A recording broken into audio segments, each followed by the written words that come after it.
There. So you're streaming.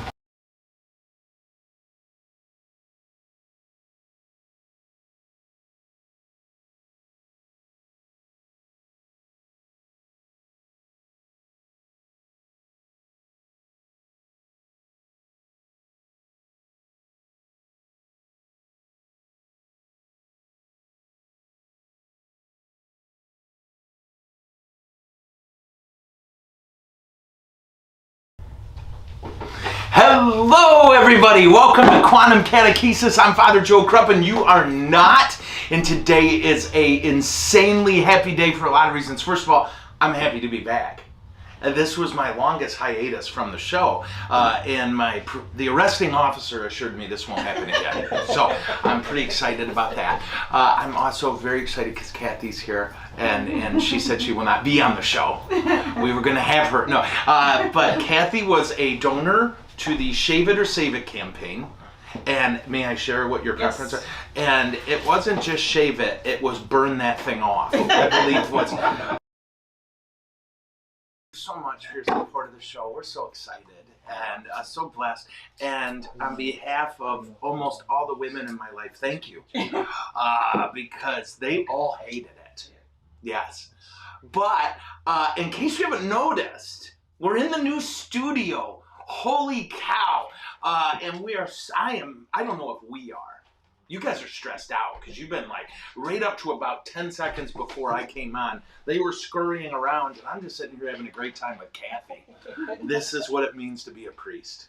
Other people work and I take the credit. Yeah.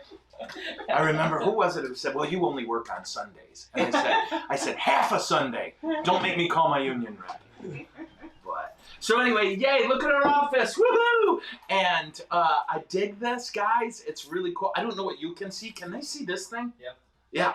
I'm not going to tell them the secrets. But doesn't it look like he painted it on there? Doesn't it? I won't tell the secret that it's not painted on there. Because that would give it away. But, so anyway, I hope you're all tuning in. And I'm so happy you're here. And I missed you guys. And we got a great week coming up, I have to tell you. I'm excited about today. I'm embarrassingly excited about tomorrow.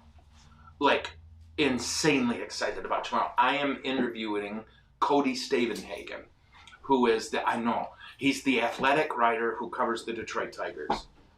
And I'm a little fanboy about this. It's kind of embarrassing. Like, I met him at the Tigers place in Florida, and I kind of did that, like that, and it was very, very cool. And I did say brilliant things like, do you remember that one article you wrote? And, yeah, he did. And surprisingly enough, the thing he does for a living, he remembers that. So he's going to be on here. I don't know how did we pull this off? It was Carrie, whose name shall not be mentioned. By the way, let's just get that rule clear here, Kevin. Why don't you write down that we don't say Carrie's name? We never say Carrie's name. No, we don't say Carrie's name. Saying Carrie's name is not what we do. We can say Kathy's name, but not Carrie. Yeah, so what name don't we say? Carrie. There we go. So, Kathy, you are welcome anytime. The internet just died, which I don't know if that matters on my little laptop, but that's okay, right? Because I don't. Yours. Okay, yeah. As long as you guys are still going, that's the key. We had a little trouble with the internet this morning. I had to do a brief rite of exorcism, and I think the moment that Kevin screamed, "Get away from me!" that's when we knew this might not be technical as much as getting Kevin far away. Yeah. So he's out in the hall because he's naughty. He's a naughty boy. Anyway, so can I tell him about my vacation, or is that loser stuff? No, I remember reading this article when I was in seminary, and it was written by an angry parishioner, right? And just so you know, there are angry Catholics, deeply, profoundly. But this person wrote about how their priest went on vacation and came back, and in his next homily talked about his vacation. And that this guy and his wife were furious. We don't get vacations. And that was his whole point. And ever since then, I've tried not to talk about my vacations. Isn't that weird? But I'm going to now, because this ain't Mass. And you don't have to be here. So what did the vacation entail? I read, I'll bet you 8, 9, 10 hours a day. I don't know. What do you think, Pat? Probably more. I don't know. I was asleep. Yeah, Dad did some serious world champion napping. We were at a place, we rented a house, and it had a private pool. So the fact that I'm incredibly fat bothered no one. I danced about in the pool, and I made friends with a little lizard that lived on this white pipe that came out of the fence, and I think it's because it was warm. And every morning I was like, "Good morning, dude." And there were a nest of eagles right near us, and every morning we checked on those fellows. It was a mom, a dad, and a little one. And that dude was getting ready to fly, by the way. The little guy, he kept coming to the edge of the nest, and he was like, "I'm thinking about it." and he would like flap his wings, and I was gonna say little wings, but little eagles are 7-foot wingspan, like Michael freaking Jordan. And but he just kind of, he would stand there and he'd work it up, and they'd be like, "Nah," and he'd get back. Yeah, not today. The highlight for me was on the 28th. I wanted to go see Tiger games, but those tickets were insanely expensive, right? They were only seating 1/3 capacity. But some very kind group of people got together and surprised me, I think the day before we left, with tickets. And I went with some family. They got tickets enough for all of us. And I was just astounded. I was. But it gets better. It turns out one of our viewers, Mr. Ron Meyer, can I say that? I just did. You just did. Ron Jenkins, Jones, Smith, Johnson, Meyer, runs the Detroit Tiger program in Florida. Yep. And took our tickets and gave us his tickets, which meant we were about 4 feet from the batter's box. And AJ Hinch was 10 feet away? I don't know. 10 feet away. Sitting there in his little manager chair with a little screen in front so he doesn't get, plopped by a baseball, and his notepad. And what I immediately did was start moving down, right? Because I thought, yeah, you got me. And then the usher, was on me like stink on a monkey, right? He just got, "Sir, get back to your spot." Couldn't get too close to AJ Hinch, right? They were worried I was going to be sending him signals. If you're not a baseball fan, that's a great joke, just so you know. But the craziest part was 2 things. The game's just about to start, and Dad and I decided we needed a beverage. So I'm hustling up the stairs to grab a couple ice-cold milks. Tall milks. Yeah. And Ron's there, and he grabs my arm and says, "Hey, do you want to meet Jim Leland?" I'm like, "Yeah." And I met Jim Leland. He was just standing there. And his brother was a priest, or is a priest. He's with the Lord now. But he asked me if I knew his brother, and then he could not end the conversation quick enough. Poor guy. I think he was afraid I was going to be one of those guys who talks his ear off. And here's the crazy thing. He was right. Yeah, I would have been that guy. So he was friendly enough to let me know, "Yep, I care." And then it was like, "Well, thanks. See ya." Thank you, Mr. Leland. But the highlight of that was I got to meet Willie Horton. For those of you not familiar, Willie Horton played for the Detroit Tigers. They retired his number. And he, you may remember, if you know about the race riots in Detroit, he was the guy who went out, stood on top of a police car with a bullhorn and said, "Please go home. Please go home." He really tried to end the riots. Ridiculously good man. I've never read anybody say anything but good things about him, besides being an outstanding baseball player. And he was there with his beloved, and I got to spend time with him. And a few times I would say to him, "Mr. Horton, I'll let you go."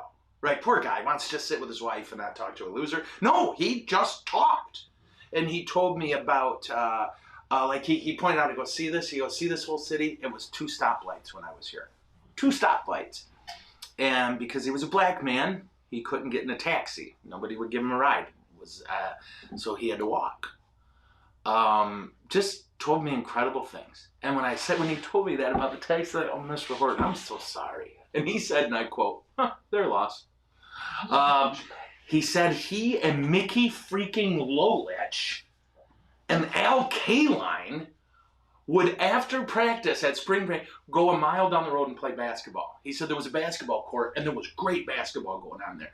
And I said, my God, they let you, play basketball during the season? He goes, well, the key is we didn't tell them. It was a great line. I had got a beautiful tour of the stadium, and so I was holding a foul ball from BP, batting practice. And he offered to sign it, so now I have a Willie Horton signed baseball. When I got home, the first thing I did, seriously, was unpack this and put it in a case. I can't believe it. There's not many numbers that are retired in MLB. He's one. The Tigers, for those of you not familiar, were the last team in Major League Baseball to integrate. And he was a big part of that. So thank you to Ron Myers and the Detroit Tigers for spoiling this silly little man silly. And I did make AJ Hinch laugh. Do you remember this? And now prepare, this is going to be loud, what I'm about to do. But I was a bit vocal. My voice was shot after the game. I had just been hollering the whole game. And at one point, it wasn't DeSoto. I'm trying to remember, one of our pitchers threw a filthy pitch. And I mean, it was one of those, it was just, mwah! And I yelled, "That's a spicy meatball!" And I made AJ Hinch laugh. That's a spicy meatball! So I had a glorious time. I read a ton. I swam and I just stayed in the pool and read. That's basically what I did. And I ate. I'm trying to remember, there was a restaurant called The Waterfront, and it changed my life. Seriously, and tacos. I probably had tacos 70% of the dinners. Like, yeah, bro, and everywhere you go, there's handmade tacos. Well, yes, please. My only thing is they're little. Yeah, thank you. Like, I want one where it's 2 hands and I complain about the mess, but these were little, so I just kept it, I just only ordered 10. So great times had by all. And if anyone out there can invent a corn tortilla that doesn't collapse with a taco, you will be a quadrillionaire. Because I always want the corn tortilla, but it's just blah, blah, blah. Yeah.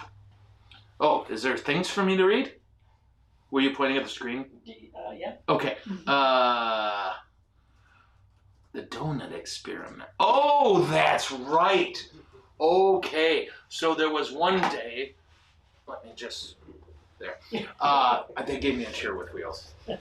You should never have done this. Like, this is gonna be a problem. And like good wheels. You know what I mean? And like now I can do boats, right? That wasn't a sound effect. That wasn't a sound effect. That was the wastebasket. So there's a place. What city were we in? Do you remember? What city? Something Island. St. Lucie or Anna Maria Island. And there's a place there called the Donut Experiment. And let me just say this. The experiment succeeded. You go in and you tell them what kind of donut you want and they make it. And when we put our little order in, like you fill out this crazy card, it's like you got to know nuclear codes. Do you want this? Do you want this? And then I assumed we had a half-hour wait, which was reasonable to me. You're going to bang out a donut? I don't think we waited 5 minutes. No. And the first 15 were incredible. They were unreal. And these were like fresh, like just fresh from the oven. Mm. And Dad got one, and I love my father, and I respect him. But, careful. Yep, I hear you, Papa. He got one called the Unicorn. He lost 8 man points when it arrived. He did. I was like, I'm sorry, you're my father and I will always respect you, but I demerit you 8 man points. Because it was like this donut, which, okay, donut, there's nothing wrong, yeah. But it had like, basically it looked like a unicorn puked on it. It was like covered with little rainbows. Sparkles. And I made fun of Dad. I'm ashamed to be sitting next to him. Well, here's the key. I did make fun of him. And then I ate half of his second one. But, so it was a joyful, guys, I'm very happy. And what I did notice, since I got back, is I'm really much more productive. I'm not being funny. I just haven't been able to pull this off since the whole thing started. Like, I've taken a couple days where I've tried to rest or what.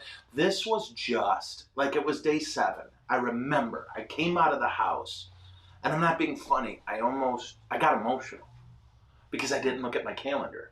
Like, it's always get up, look at your calendar, okay, what do we got to do, what do I got to think of? No, it's just, I'm going to go, like, sit in the pool. It was funny seeing humans wearing sweaters for 68 degrees. I wanted to beat them. Instead, I just took a bullhorn and called them sissies. I got a parking ticket. Did I tell you this one? Yeah. Got a parking ticket. Turns out, if you're going to park next to the road, you need to be facing a specific direction. And I don't understand it. But got a parking ticket. I'm not bitter. Do I have to pay it? Yeah, I submitted it to Holy Family. So a couple things. I'm one of those guys, if I take time off, I feel guilty. I'm supposed to be working. I'm German. Das ist gut. Das verboten, ja. But your comments were so encouraging. Like, it's almost as if you wanted me to go. Can we do like a mysterious? Okay, so anyway, should we get after it? Are people watching? Has everybody left? They're like, we don't want to hear about your vacation, fat boy. Yeah, No? big audience. All right. So tomorrow, again, I'm just going to repeat this because how you doing? Yeah. Tomorrow, we're interviewing Cody Stavenhagen, and I'm going to stutter. And there's going to be questions like, do you remember when you wrote that one article about baseball? That was cool. That's the kind of interview it's going to be. He looks like he's 12. Can I say that? Yeah. I assumed he was 70. A great writer. Truly. Like, I love good writing. I subscribed to The Athletic because of him. Okay. And by the way, you guys signed Francisco Lindor yesterday. I hate you. Good. We are good. The Brewers. Kevin's favorite team. So, should we get after it now? Should we get after it? Yeah. Yeah? We're ready. So you may have noticed the title for the show is Hindsight 2020 or 2020 Hindsight. I can't remember what I decided. But it has 2020 and hindsight. And the reason is, like, I got back and got right into the fight. And it was glorious. The first thing was hearing confessions for hours. And I could do that all day, I think. I don't know. It depends when the ADD kicks in. But then talking to people, reading emails, things, what I'm noticing is I think we need to take some time. What are we in? Is this February or March? March. This is March. Holy 10th. cow. And I want us to look at last year in this regard. I want us to let God begin the work of healing what needs to be healed, right? In each of us. Because one of the things I'm seeing is that between our insane approach to our politics and our issues with COVID, families are getting ripped to pieces. Relationships are getting broken. It's pretty wild.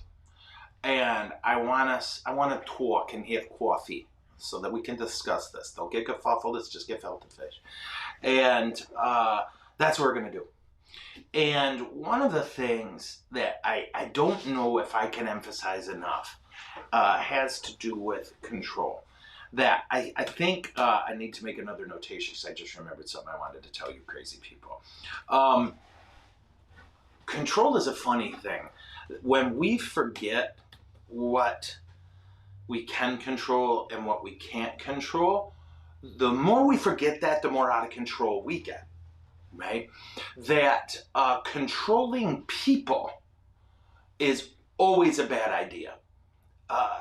And when we look at our situation politically, we look at our situation with the COVID virus, we look at our situation internally, what a lot of our grief comes from, I think if we're honest with ourselves, is we are trying to control people. And we can baptize our preference and say, well, but what I have to say or what I believe is important or the most important thing, that's cute. But somehow the world got along without you for quite some time. And it'll do just fine when you and I are gone. So this illusion that I can or should try to control other people is the root of so many of our problems. And when you think about the clergy, for example, a lot of the problems in Catholic clergy, and I don't know about my Protestant brothers, the ones I've talked to said, oh, it's a problem, is we have that problem. We have too much control. And because of that, we attempt to exert it where it's inappropriate. And when you're crazy busy, well, the easiest thing to do is to quickly control the situation and move on. And because you're busy, because it's the easiest, then you fall into it. And what ends up happening is we either get really good at controlling, which means we've become manipulative or bullies, or we get really bad at it. We recognize we're bad at it, and we try harder. For you and for me, there is a liberation awaiting us when we give up our efforts and our hunger to control. Now, I hope you know this isn't something I have down, right? I would love to talk to you about the things I have down, but then we would have a 1-minute show. And that 1 minute would be me describing how I don't really have anything down, except the ability to tell you that I don't have anything down. I got that down. Show's over. All right. So here's the key, guys, and I mean this. I want us to think about this. A lot of the pain in our life comes because we are trying to control what can't be controlled. If we focus our energy on controlling the one thing we're given to control, we will be much more at peace. And what's the one thing we're given to control? Us, ourselves, self-control. When the Bible talks about control, the word self is in front of it every time. And for you and I, this is the virtue we strive for. You know, you've heard, I have strong political opinions, and I think I'm right. If I didn't think I'm right, what kind of dumb person am I, right? Can you imagine having a conviction going, but I'm not sure I believe that? Well, then you should probably rethink your strategy. Oh, I think that was me. Watch this. I think that was this. There See? you go. Oh, see, sometimes when I pray, it drains the energy out of the room. I have the power. No, here's the key, guys. This inside of each of us is a formidable amount of energy. The breath of God is in your lungs. Isn't that something? The word pneuma in Greek, the word ruah in Hebrew, God breath. It's in you. It's the power that raised Jesus from the dead. But it is to be directed toward your personal holiness and serving people around you. But what we kind of get mixed up is directing it toward other people's holiness and making sure we are served. When you look at your family who doesn't agree with you on the approach to COVID, you need to let that go. Speak the truth as best you can, receive as best you can, and then let go. And you say, well, how do I let go? Well, it's a mental discipline. It's an exercise. It's something you practice. Like anything else, you have to practice it to be good at it. I remember for years people would say, oh, just let that go. And I'm like, yeah, if I could, I would. Yeah. Well, what I'm learning is, well, you got to practice. Like Allen Iverson. Does anyone get this reference? Practice? We talking about practice? Does anyone get this? Yes. No? Yes. Oh, Yes. yes. Yes. Okay. Mr. 3-time MVP, and we talking about practice. If you get a chance, you have to look that interview up. It's Allen Iverson, and just type into, what do you call that thing? YouTube, Allen Iverson practice. And it was one of these things where he didn't show up to practice on time, and they were kind of getting after him, and his whole point was, I don't need to practice. Game. Yeah. Not a game. We didn't talk about the game. We talk about practice. Okay, so we need to practice the discipline of self-control. Meaning, okay, so someone doesn't like your approach to politics. Someone thinks you should have voted for millionaire A and you voted for millionaire B. Does anyone see the pattern? Because one of them cares about you. You can trust that. Anyway, so when a couple millionaires get you to rip your family relationships apart because they don't care about you, but you care about them, you can make your case. This is why I think you should vote for candidate A. And then, and here's a crazy one, listen while they tell you why you should vote for candidate B. If at that moment you feel hope that either of you can or will change, well, by all means continue. There's a 99% chance that you won't sense any ability to change on either of your parts. And you know what you do then? You say, this was a good discussion, thank you. And you move on. That's it. They've thought about it arguably as hard as you have. And now it's time to let go. Well, Father, I'm right. Oh, Jesus love you, right? People who are right killed God. So be real careful about that. We need humility, and we need to trust that what our shrieking won't get done, prayer can. Prayer can. So this is a big part of how I want us to look back on 2020. If our family relationships are damaged by politics, you're doing politics wrong and you're doing family wrong. Okay? It's time for us to begin the work of healing. And what does that healing look like? Respect. Respect for people's intelligence. Respect for people's convictions. And if we can't have an intelligent, healthy argument/discussion, then we don't engage it. And if I don't engage you because I love you, then I won't engage you. Because otherwise, I'm just engaging you so you'll be like me. And that's not healthy or helpful. Again, worst case scenario, it works. Isn't that something? Think about it. You've just made an ideological clone. Are you perfect? If not, you should not make ideological clones. I'm 50 years old. I do have a bunch of degrees. I read an insane amount. And all it's taught me is that I don't know anything. Right? We need to be humble. And we need to exercise self-control and give up our feral need to control others.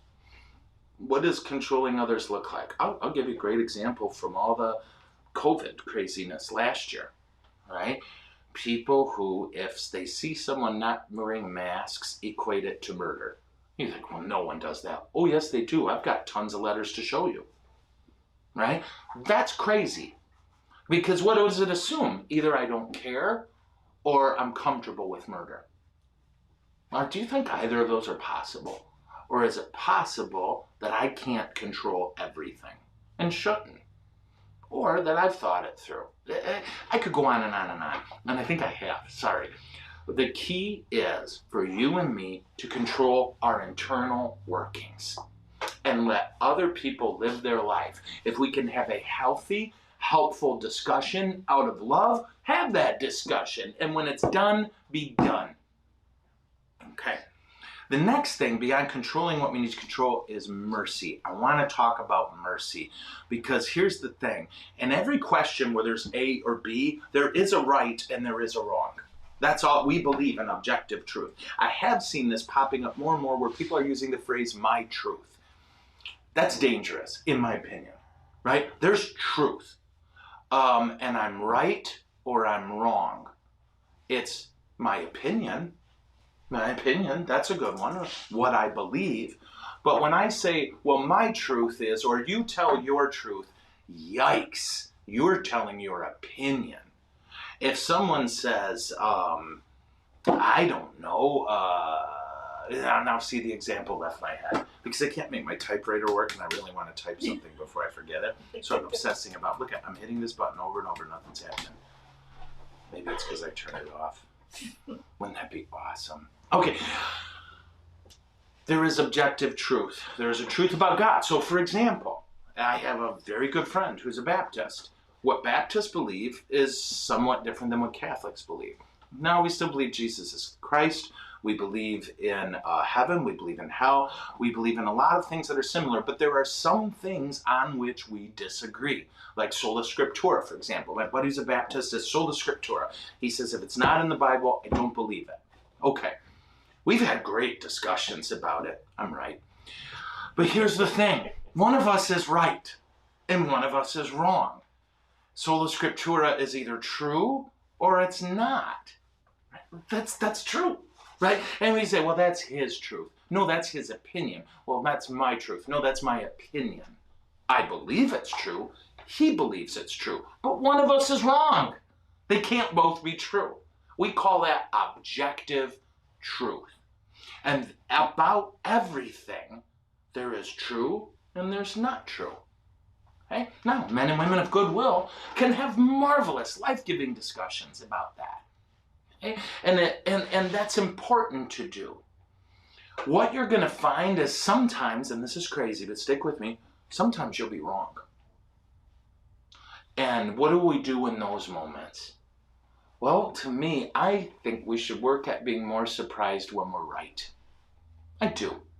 If we're surprised when we're wrong, that might tie back to pride. Okay? That might tie back to pride. Don't be shocked when you're wrong. Chill out. This is part of, gee, we have a Savior. I'll bet we need one. Yeah?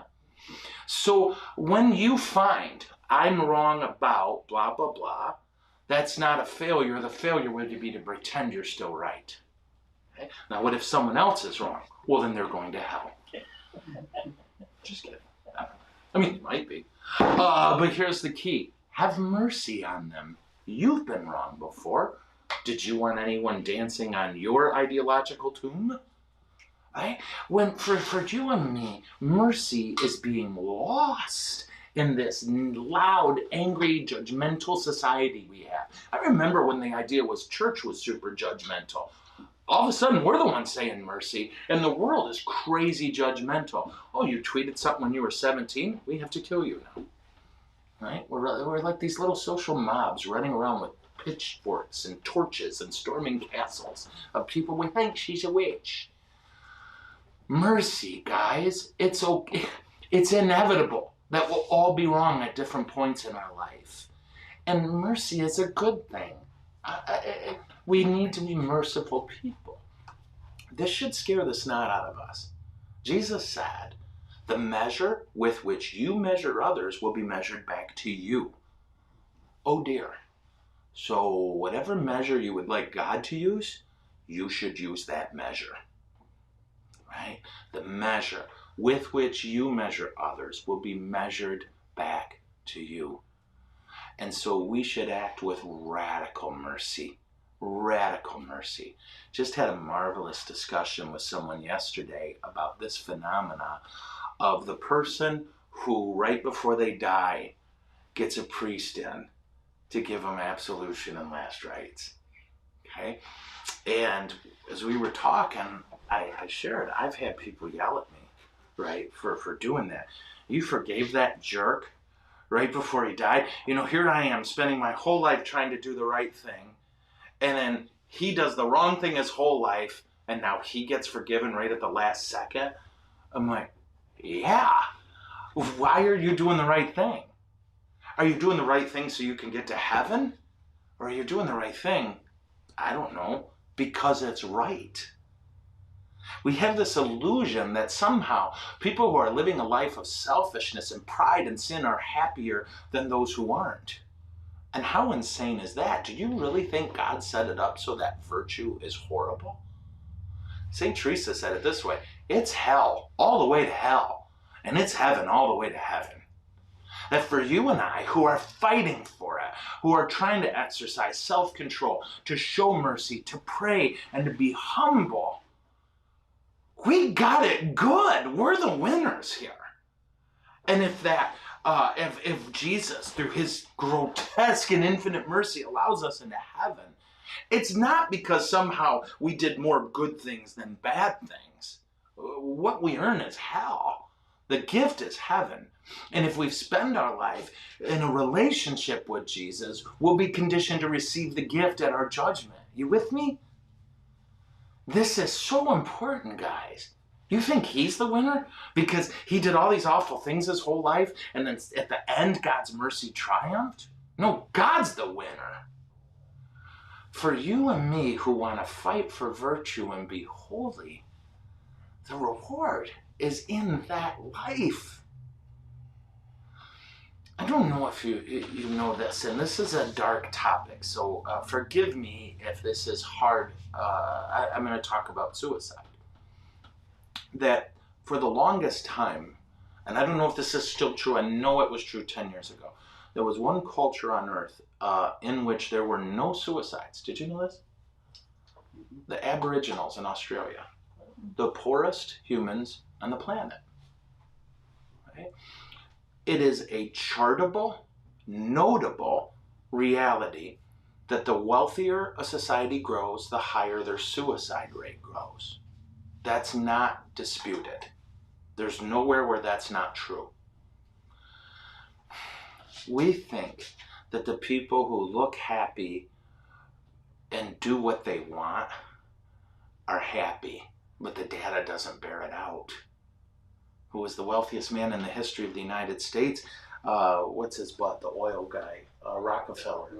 Right, at one point owned 1/8 of the U.S. GDP. Right? To give you a sense of things, if you add Warren Buffett, Bill Gates, and what's his butt, the SpaceX guy. You add those three together, they don't have 1/8 of the GDP of the U.S. That's how rich Rockefeller was. And even while he was at that state, he was still crushing competitors and buying companies. And great, look this up, true story. Someone asked him, bro, when's enough? Right? What do you want? And his quote back, ready? More. What do you want? More. That's not a happy dude, right? That's not a happy person. Wealthy beyond what you or I can possibly conceive of. It gives you a sense of things. Still, the money he made in the 1840s still exists, right? There are billions of his dollars spread out in endowments all over this country, literally still. His family is still rich because of him. Okay? And he wasn't happy. Read his biography. He was miserable. For you and me, it's important that we remember we act virtuously because that's the reward. The virtue is the reward. You've done it before, right? Where you didn't want to go tackle that project, right?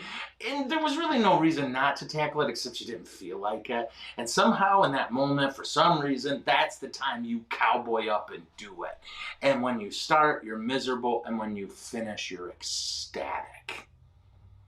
That's how it works, guys. And it's the same with virtue. It's the same with virtue. So you and I show mercy with ridiculous generosity. And I always told high schoolers this. Every once in a while, you'd get the high school kid in who did the right thing, right? Yeah, every school's got that, right? It's certainly not a Nugent. But, oh, sorry, Kevin, was that out loud? Yeah. No, you get those kids who do the right things, and then they come in and talk to me, and they're mad because of the kids who do the wrong things. And I always told them this, as loving as I could. I always said, hey, if other people's sin makes you angry, that's just jealousy. And it means you're doing the right thing for the wrong reasons. And that's okay. Do the right thing. Do the right thing. But let's work on your motivation. Do you think they're happier than you? Do you think they're more whole than you? Would you rather be them or would you rather be you?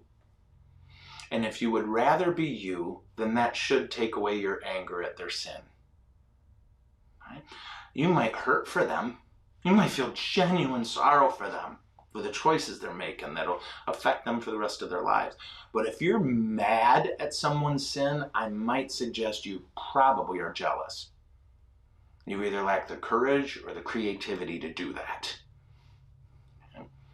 Virtue is its own reward. And so we look back on 2020 and all the craziness. And we can't pretend that somehow it'll end because our calendar changed. The craziness will end when enough of us commit to self-control, when enough of us commit to mercy, enough of us commit to humility. It's okay for people to disagree with you, and it's okay for you to disagree with others. How do we then handle that disagreement?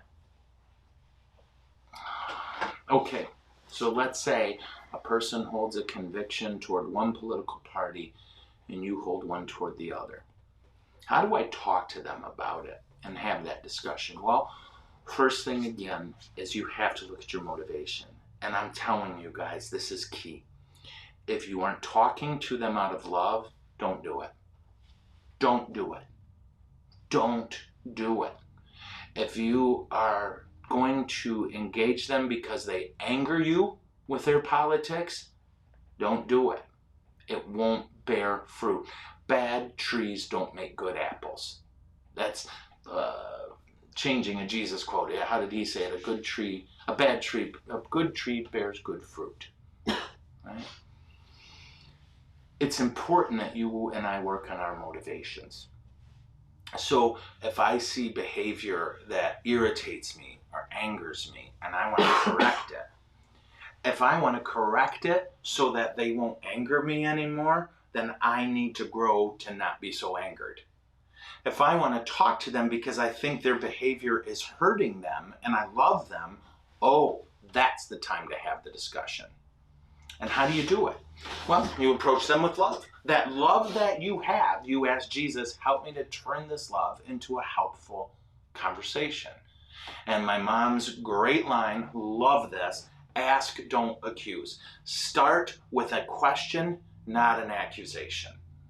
That's huge.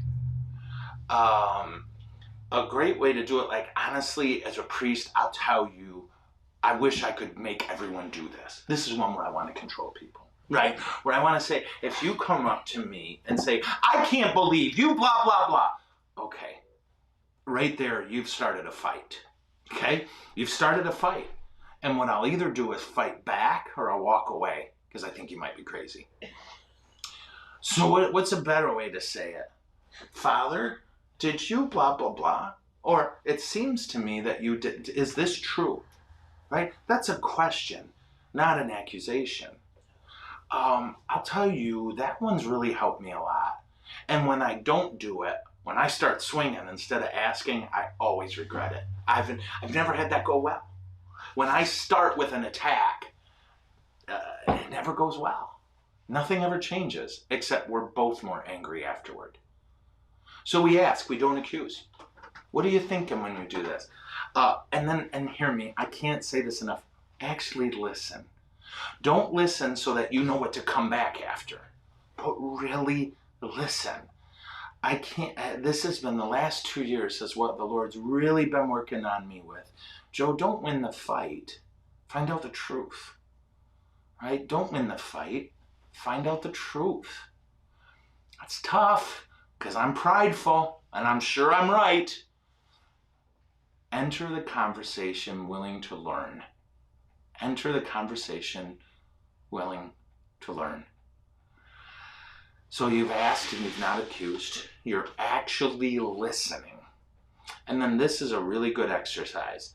In your head or to them, now you define their position and make sure you're saying it right. So if I hear you right, it's your belief that A, B, and C. Do I have that right? Yes. Or if they say no, hey, what did I miss? What did I mess up? Take ownership. You messed it up. Okay? At that point, you've begun. What I need to do, I know me, right? Kevin and I just did this the other day, didn't we? I'm like, I need to think about this because I'm getting defensive, right? Didn't I? I was like, Kevin, I got to think about this. I'm getting defensive. I know me. I want to be right. So But you weren't. I was just going to say, but I was right. I don't remember what it was about. But, oh, yes, I do. Okay. Yeah. And it was one of those, the next day I saw my confessor and I brought it up. I was like, I don't know if I was stubborn or if and that's a good thing. And then we continued the discussion later and it went well. Yeah. And so I'm a big fan of this. Take your time. Everything doesn't have to be resolved in one discussion. And through it all, remember this, they want what's best too, right? Have you seen these politicians where they'll say, Kevin wants to, ruin America? Yeah, really? Do you really think there are politicians who wake up and go, I really want to ruin America. How can I pull that off? At worst, they're probably just selfish and silly. But they probably are acting on a legit conviction. They probably are. I've got friends who I don't agree with politically. I don't think they hate America. I think we disagree about how to make it better. That's all. Anyway, blah, blah, blah. So that's my encouragement for you. That if you need to have that conversation with a family member who did or participated or encouraged something last year, have mercy on them because we all lost it last year. Right? Control what you can control, and if you feel a discussion needs to take place, make sure your motivation is love. If it's not, you're not ready to have the discussion. You're not. And if you find, yep, my motivation is love, then you prayerfully approach them, you ask, you don't accuse, you listen, and you repeat back their position. Who just said this? Was this you, who said, Joe, if you can't describe the position you oppose, if you can't defend the position you oppose, you don't understand it. Man, I hated that. I wish you wouldn't have told me that. Great stuff. If I can't if I can't defend the position I oppose, I probably don't understand it. So understanding each other really is the key to all of this craziness. Be it about COVID, be it about our politics, be it about the riots, right? A lot of people who were completely comfortable with businesses getting burned down all over the country were enraged when people stormed the White House. And when many people who were really fine with people storming the White House were really angry at people burning down businesses. That's called cognitive disconnect. Violence is the answer, or violence isn't the answer. You don't get both. Okay.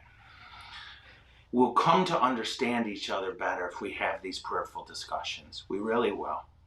And in the meantime, we'll come to be better by growing in fortitude and in self-control until we're ready to have those discussions. I think those are key points. I really do. So it looks like we got a couple things here. Let me take a peek. I don't have my glasses on, sorry. Oh no, these are my notes from last week. That's hysterical. We don't have other things. How are people doing? How are people doing? On TV. Yeah. Okay, do we have any questions? We don't today, just a lot of positive Okay. comments. Okay. Great. Sorry. Yeah. Sorry. Okay. And So what I'll do is just, if you don't mind, offer a couple things, because why not? We got time, don't we? Do we have time? we I have don't about know. 10 minutes. Oh, great. Okay. So what I want to share in terms of, if you don't mind, I'm going to do a little more detail. I thought we were short on time because I felt like I talked a lot at the beginning. If you have questions, drop them on me. Now, in terms of control and in terms of mercy, I do want to make a distinction you probably have heard me say before, and you'll definitely hear me say again. Please remember that when you and I choose to show mercy, when you and I choose to forgive, it doesn't necessarily mean the relationship is fixed, okay? That it is possible, and in fact, I want to say likely, see what you think of this, that there are people you're going to encounter that you should never reestablish a relationship with. What do you think of that? Yeah, okay. Because I think that's something we screw up sometimes. When we say show mercy, it doesn't mean invite yourself to get beaten over and over and over. Unless your name's Jesus, right? Jesus does that. But he's God, you ain't. Here's the key. Think of it this way. and I'm going to get googly. I am. I'm an emotional dude, right?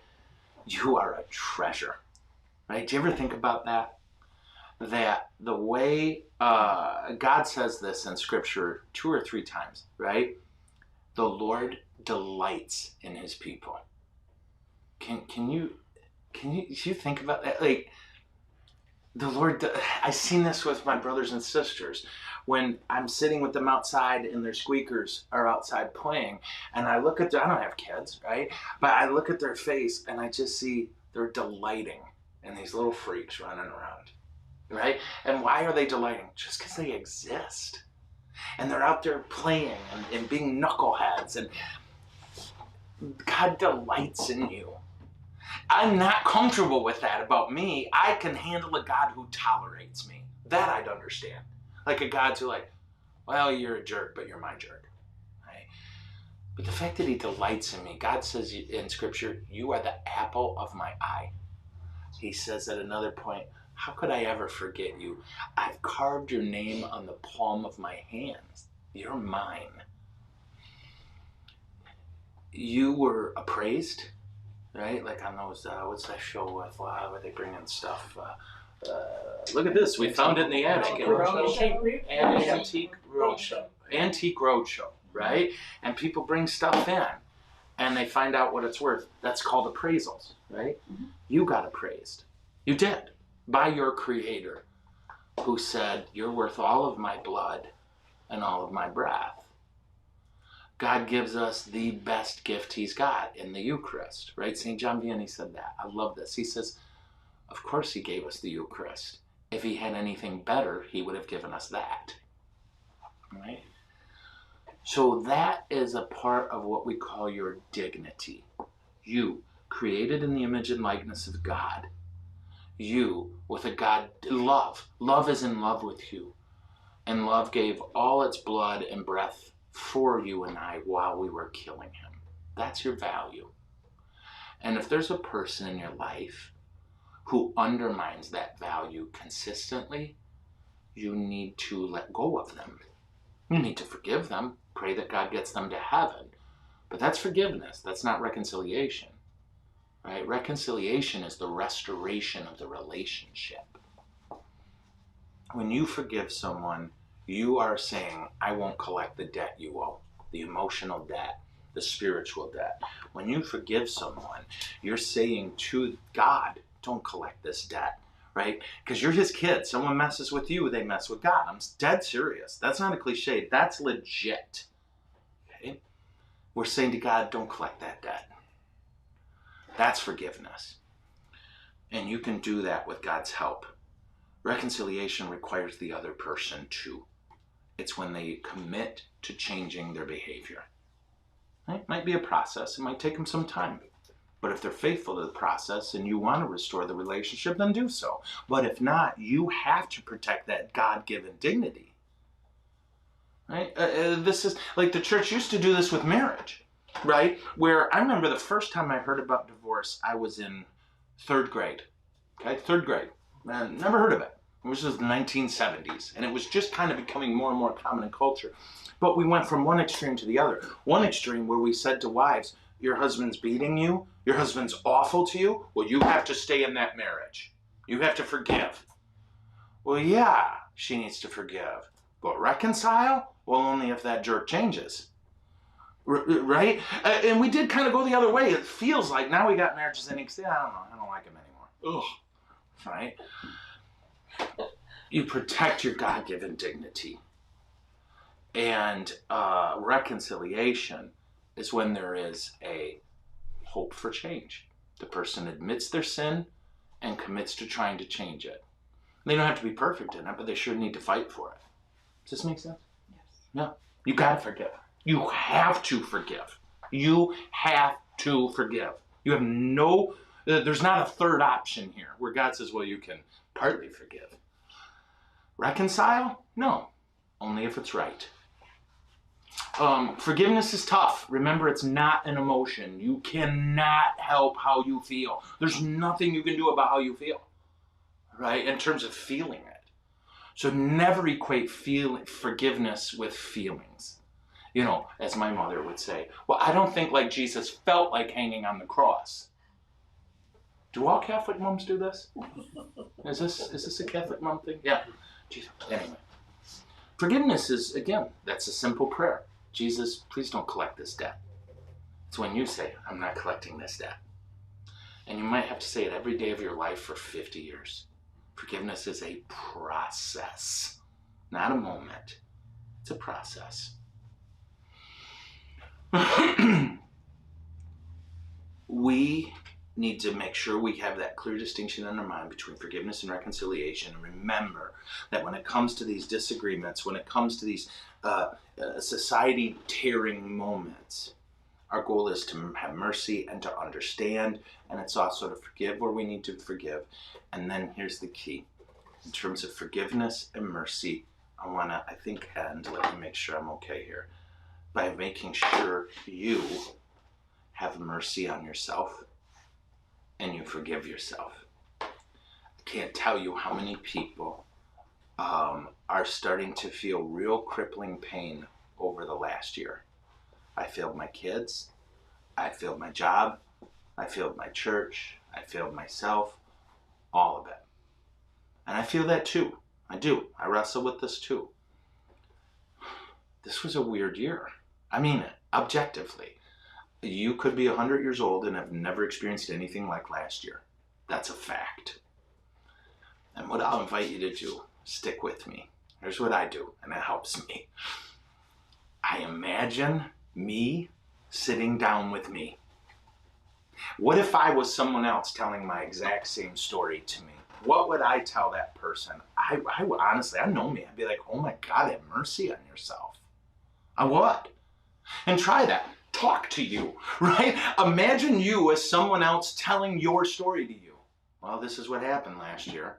I was kind of locked in my house for a while. I couldn't go to church. I couldn't go out. And by the way, the country kind of fell apart. Oops. They closed schools. Wouldn't you have mercy on anyone who told you your story? Well, then you have mercy. For gosh sakes, what can you ask of yourself except your best? And you might say, well, I didn't give my best. Okay, then ask forgiveness and move on. There's no rewind button here. And if God forgives you, then you better forgive you. You better have mercy on you. And this applies to your sins from when you were younger. How many times do you think of stuff you did when you were younger? Hey, talk to 14-year-old you and have a little stinking mercy on that kid. He or she was 14. He or she was 17, whatever you want to say. Mercy is something we offer others best when we've embraced it ourselves. Right? And God's love for you doesn't change. It's not based on your performance. God loved Hitler as much as he loved Mother Teresa. We don't do what's right so that God will love us. We do what's right because he loves us. And because he loves us, that tells us something about our value and our existence that should be transformative for us. So today, if you need to, and I know I need to do this every day. Let's start letting go, huh? Let's start letting go of our need to control our environment or control other people. Let's let go of that today. Let's go to war. Let's show each other mercy and show mercy to ourselves, right? Oh, wow, that's a great question. Can I get after this? Mhm. Yeah. If you forgive but cannot forget, is that wrong? No, you can't make you forget. I forget because I'm an idiot. Yeah. Were you there yesterday in the office when I realized I wasn't wearing shoes? Who was here? Were you here? Yeah, I'm not kidding. I was literally sitting there. I was like, man, my feet are cold. I wasn't wearing shoes. And I don't know. Anyway, no, you can't forget, I would assume. And you shouldn't forget. Again, just remember this. You can't. You can't make you forget. That's impossible. It's like if I told you right now, seriously, don't think of an orange elephant. You're all thinking of it, right? It's just how our little brains work. Our little monkey brains work this way. What you can do is ask God to consecrate the memory, right? With each recollection, remember your call to mercy. remember your need to show mercy and your need to receive mercy. Yeah, there's nothing you can do about memory except invite God into the memory so that it goes from being like, I've told you this before, a period in my life where I really hit the lowest point in 2012 where I felt lied to and lied about and deeply hurt.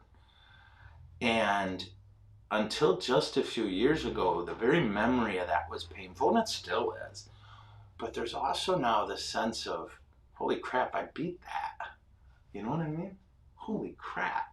Like, it's not an exaggeration to say every once in a while I'm like, I'm still standing. I still believe. I shouldn't. By any rational human standard. You'll see, right? It'll come to a point where you don't want to forget because it'll be fuel for your compassion. Like that incident compelled me, tell the truth about people. Right? I don't know how to explain it, but when you have had horrible suffering inflicted on you, and you process it rightly, you don't inflict that on other people. It makes you more compassionate. Right? Gosh, yeah, that memory of it can actually be a fuel for you to be even more of a saint. Right? If it's about mercy on yourself and or mercy for someone else, a firm resolve to never treat someone like you were treated. You get me, I think. Does this make sense? Yeah. Yeah. So, gosh, that's a great question. Yeah, please don't forget it, right? Because it can be a source of strength and joy eventually. And in the meantime, look at you, still here. Isn't that cool? Get in the car and listen to Elton John, I'm Still Standing. I did that a few times, right? Cranked it all the way up. Back again. Okay. Oh my gosh, we got news from Scotland. That's how you have to say Scotland on the show. Scotland! I think you yell. Do you guys yell the word Scotland? No. Oh, I should tell. Is this Patricia. Oh, Patricia, I love you. Patricia, when I was down in Florida, we were on a boat. A boat. I don't know if you guys say boot. We were on a boat. I don't know how you'd say it, but either way, we were on one of those. And we pull up to the dock, and there's this little wiry guy. And I couldn't understand a word he was saying, but it was English. And I'm like, Scotland. And it was true. He was from Scotland. And so I told him, and only my Scotland, there's a few of you from Scotland are going to appreciate this. I knew a guy from Scotland who brought me, he was like, do you like football? He meant soccer. And I'm like, no, I'm not a 5th grade girl. Am I not supposed to say that? Correct. No,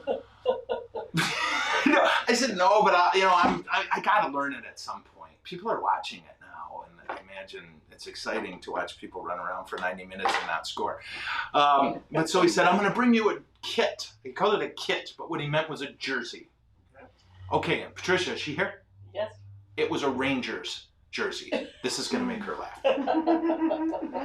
And what I found out is that there's these 2 soccer teams in Scotland, and one is the Rangers, and one is the Celts.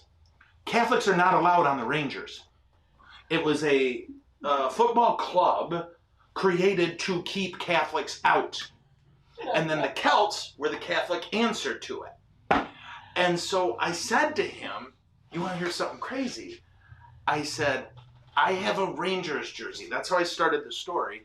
And he said, and I can't repeat it, but there was a word, and it starts with a letter that comes after E. And he said, the Rangers. And then he ripped open his shirt, and he had a Celt tattoo across his chest. I'm telling the truth. It was hysterical. And then I said, want to hear the best part? I'm a Catholic priest. And so that was for you, my good lady. For all my Scotland friends, that's a true story that just happened last week.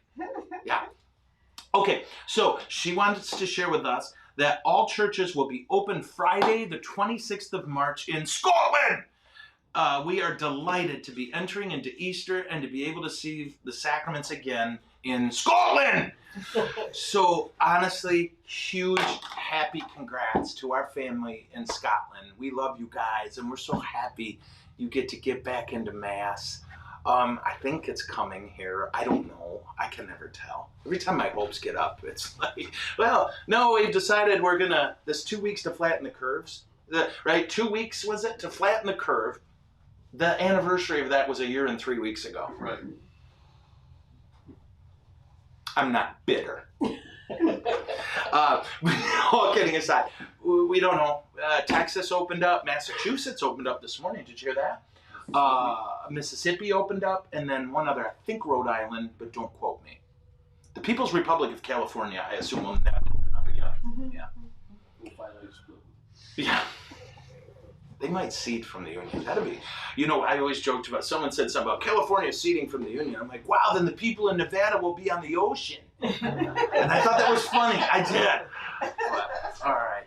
Oh my gosh, I've gone over. Okay, I'm so sorry. So everyone, I hope you tune in tomorrow. I am so geeked out about meeting Cody Stevenhagen. Again, we're besties now. I don't want to brag. But we're best friends. Meaning I met him and said to him, do you remember that one article you wrote about the tigers? That was cool. So thank you for tuning into the new show in our first studio. Honestly, I felt a little off today. Did I say it wrong? Yep. Our first show in our new studio. There you go. Is that what I said? Nope. No. Now you did. Said first What? show and first studio. New show in our first studio. And I'm in charge of 2 parishes and a school, people. Yeah. So thank you, guys. I hope you like this. Isn't it pretty? And then on Thursday, that's tomorrow, Thursday, we'll have Cody Stevenhagen. And I don't know, did I mention him? He writes for The Athletic about the Detroit Tigers. We're best friends. And then on Friday, we're going to do question and answer. And I'm going to talk to you guys about Joe and Black Ministry, which is the name of this thing we're doing here now. Yep. And how we're going to take over the world. We've opened a factory now. We're creating a time machine. We're going back on the road next week. We are? Next Where Friday. Wisconsin. Going The on. Friday that's about to happen or the Friday after? No, coming to next Wisconsin? Friday. Can you tell me where or are you not telling me? No, we can. We're going to corporate travel. Dave DeFranco? Yep. Okay, I love this dude. I can't, he looks like Keanu Reeves, Yes, but he doesn't sound like him. Do you know I met Keanu Reeves? Did I tell you this? I interviewed him. He's tall. He's like this wide, but he's tall. His little shoulders. Anyway, what were we talking about? Do you remember? Oh, are we done? Yeah. We're done. Okay, so I will see you beautiful, huh? We're going to pray. I'm going to pray, and I will see you beautiful people tomorrow when we meet Cody Stevenhagen. Did I mention him? Yeah, he's like my best friend ever. Yeah. What? He writes about the Tigers for the Atlantic. Yeah, did you know that? No, I found Yeah, it out excellent. recently. Fine writer. So let's say our prayer, and then I guess we'll wrap up. All right. Oh, because I have a meeting.